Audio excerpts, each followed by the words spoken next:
Welcome back to No Budget Films, and here's another video on Byzantine military units.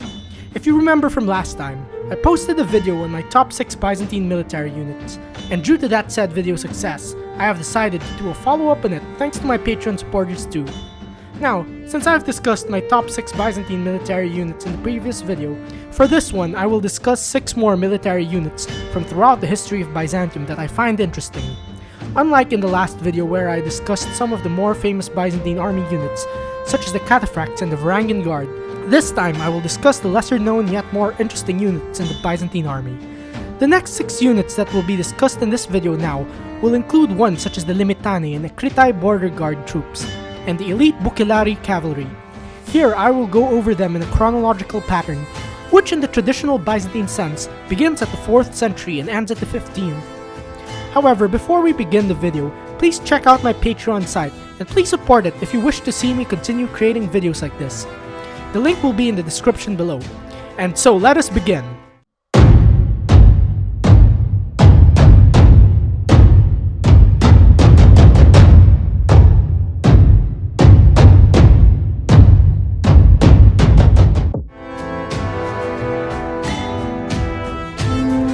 The Limitanei, which derives from the Latin word limes, literally meant the soldiers on the frontier districts, and true enough their primary duty was to guard the frontiers of the empire from foreign barbarian raids. This unit was specifically created as its own army, with a primary function to guard the empire's frontiers during the late 3rd and early 4th centuries by the Roman emperors Diocletian and Constantine the Great, whose reforms also created the new mobile field army known as the Comitatenses. As their function was mainly to guard the empire's frontiers and hold off the enemy before the mobile Comitatenses arrived, the Limitanei were of lesser status than the Comitatenses, hence they were less equipped and less paid. Being less equipped than their counterpart, the Comitatenses, the Limitanei usually came to battle not in regular uniforms but in outfits provided by themselves. Thus many of these border troops were not even equipped in armor, though they at least had some good enough weapons such as swords and spears, while they too at least had some helmets and shields. When introduced in the 4th century, the Limitanei, despite being border patrol troops of lesser status, were professional soldiers that consisted of both infantry and cavalry units, as well as riverboat troops. However, by the 5th century, the Limitanei troops of both Eastern and Western Roman empires had degenerated into part-time soldiers, while in the 6th century, they even further degenerated into unpaid militia. From the 7th century onwards, the Limitanei are no longer mentioned in historical records. As already mentioned earlier, the late Roman army was divided into 3 divisions, the first 2 being the Limitanei and the Comitatenses, whereas the third was known as the Foederati. These soldiers were simply federates, which were basically barbarian tribes bound by a treaty to come to the defense of the Roman Empire, but were not Roman citizens. Most of the soldiers belonging to the Foederati were defeated barbarians bound by a treaty to serve Rome in times of war, and these included Goths, Franks, Alans, Burgundians, Vandals, Huns, and more, such as the Ghassanid Arabs by the 5th and 6th centuries. As early as the late Roman Republic, the Roman army had already consisted of these said federates, then being people from other tribes of Italy, Gaul, and Hispania, made to fight for Rome due to subjugation. Eventually, these people subjugated by Rome became Roman citizens, hence the late Romans began enlisting foreign barbarians, such as the Goths, as federates, with the earliest example being in 332, wherein the Roman Emperor Constantine I the Great defeated the Goths, thus making the defeated Goths forced to fight for Rome. In another instance, in 376, the Goths that have migrated en masse into Roman territory demanded that they be incorporated into the Roman army as Foederati, until these said Goths rebelled, thus leading to their victory over the Romans at the Battle of Adrianople in 378. With most of the Roman army wiped out in the said battle, including the Emperor Valens himself, the new Eastern Roman Emperor Theodosius I had no other choice but to turn to recruiting these victorious Goths as Foederati to fight for him in exchange for land in the empire's frontiers but not Roman citizenship. Since the reign of Theodosius I, barbarian Foederati had been prominent in the Roman army, wherein they proved to be mostly effective in battle, especially under generals like Stilicho and Aetius, who primarily used barbarian Foederati in their armies. In some, if not more instances, however, these said barbarian Foederati were rebellious, such as the Visigoths of Alaric, who eventually declared independence from Roman rule and later sacked Rome in 410. Many of these barbarian Foederati too, especially in the west, such as the Franks, Burgundians, Visigoths, Vandals, and Suebi, turned the lands given to them by the Romans into their own independent kingdoms, which just led to the disintegration of the Roman Empire, which true enough fell in 476 thanks to barbarian Foederati troops rebelling and deposing the last emperor in Ravenna. However, in some instances, barbarian Foederati had also been loyal and effective troops, as seen in the 6th century with the Hun cavalry of the general Belisarius, which we will go over later.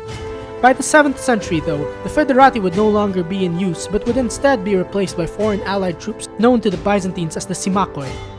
Being not a professional citizen army, the barbarian Foederati that fought in the late Roman army usually came to battle using their own native weapons and armor, and fighting in their own native styles, under their own tribal leaders. Used both as escort troops for important military leaders or as shock cavalry troops in battle were the Bucellarii. The name of this unit in Latin literally translates to biscuit eaters, wherein the unit's name derives from the type of bread rations they ate known as bucellatum. In the 5th century, the Bucellarii provided the best cavalry troops for both Western and Eastern Roman empires, but with the Western Roman Empire gone by the 6th century, the Bucellarii continued being an elite cavalry force for the Eastern Romans. Those in the Bucellarii, meanwhile, were recruited not only from Roman citizens but from Persians, Goths, and Huns, whereas the Huns were the most preferred by late Roman generals. These units too received generally high salaries and were armed with the best weapons from the Roman Empire's factories. Though in battle, these units usually fought in their native styles, such as using horse archery and charging at full speed if they were Huns. As mentioned earlier, one such general to employ Hun Bucellarii in his army was the 6th century Eastern Roman general Belisarius, and in his battles, these units were the ones instrumental in winning his victories, whether against the Sassanid Persians, Goths, or Vandals, due to their ruthlessness and their adept skill in horse riding. However, after the 6th century, the Bucellarii are not mentioned anymore as military units in the Byzantine army. The military unit known as the Antesignani is one that dates to as far back as the late Roman Republic in the 1st century BC, as an elite special force that usually fought outside the main battle lines with weapons not similar to those of the regular legionaries.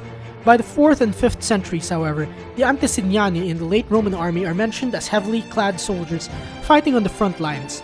Additionally, late Roman historians, namely Vegetius and Ammianus Marcellinus, mentions the Antesignani as experienced trainers for soldiers, whereas the late 6th century strategicon of Emperor Maurice mentions them as units sent ahead to investigate the location of the presumed battlefield for the upcoming battle.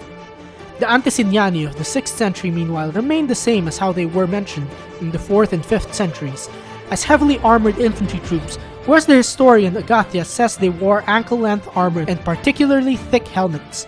Apparently, these units continued to still be in use by the Byzantine Empire up to as late as the 9th century, wherein they were then known in Greek as protostates. And despite being evolved, they still fought in the front lines but with massive shields that had a large iron boss at the center that also served as a weapon when the soldier bashes his shield against the enemy. If the late Roman Empire had the Limitanei as the border guard troops, some centuries later the Byzantine Empire had its own border guard army known as the Akritai, which were most prominent from the 9th to 11th centuries. The name of this unit is derived from the Greek word akron, meaning border. And true enough, this unit mainly consisted of inhabitants of the empire's frontiers, most especially in the eastern border with the Muslim Arabs. Initially, most of the Akritai were recruited from among Armenians, who lived in the eastern border areas, but by the 10th century, due to the expansion of the Byzantine Empire eastward into Arab lands, many of those serving as the Akritai were ethnically mixed, with some being of both Byzantine Greek and Arab descent. According to the military manuals of the 10th century Byzantine Emperor Nikephoros II Phocas, many in this unit, who were also known as the Apeletai, acted as soldiers, scouts, and border guards, who usually performed skirmishes and raids on the enemy, wherein many of them were either light infantry or light cavalry. Now, in case of an Arab raid into Byzantine territory, the Akritai were supposed to raise the alarm, assist in the evacuation of the local population into various strongholds, and shadow and harass the enemy force until reinforcements could arrive. Similar to the role of the Limitanei in the late Roman Empire, although the Akritai's role began to diminish by the 11th century due to the stabilizing of the Byzantine Empire's eastern border, this unit had continued to exist up to the 13th century, having the same function. Now, due to the bravery of the Akritai and their role of being the first to defend the empire from foreign attacks, they have been immortalized for their heroic deeds, especially in the Song of Tigenes Akritas, Byzantium's national epic about the half-Arab, half-Byzantine warrior Basil, known as the Digenes Akritas. As a fun fact, today's Greeks continue to call the inhabitants of those in Greece's border areas as Akritai.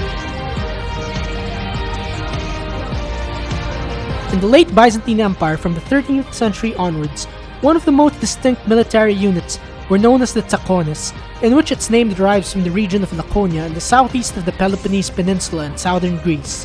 Basically, these units originating in Laconia were descended from the ancient Spartans, hence they too were formidable warriors like their ancestors. The term Tzakones or Tzakonians, however, was only first mentioned as something referring to the people of Laconia by Byzantine chroniclers such as the 10th century Emperor Constantine VII Porphyrogenitos, who mentions them during his time as the people of Laconia that had just recently converted to Christianity. Up until the 13th century, these people from Laconia functioned as border guards in Byzantine Greece, the same way how the Akritai were border guards in the east. By the 13th century, according to the Byzantine historian George Pakimeres, many of the Tzakonians from Laconia were relocated by the Emperor Michael VIII Palaiologos to the area of the Sea of Marmara. In exchange for being relocated there, they served the empire's marine troops in the Byzantine navy. Additionally, the Tzakones had also served the empire's palace guards, equipped with maces and wearing a distinctive blue cuirass that depicted two white lions facing each other on the chest. The commander of this unit was known as the Stratopedarchus, and his role was to supervise the Tzakones, who were employed as garrison troops in various fortresses.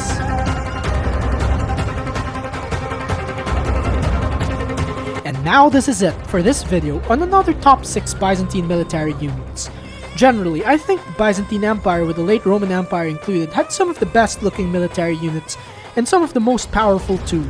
Some units in this video are actually very new to me, and I've only first heard of them when creating this video, such as the Tzakones and Antesignani, yet I am sure that there are still some other Byzantine army units I've never even heard of. Now, what do you think of this list?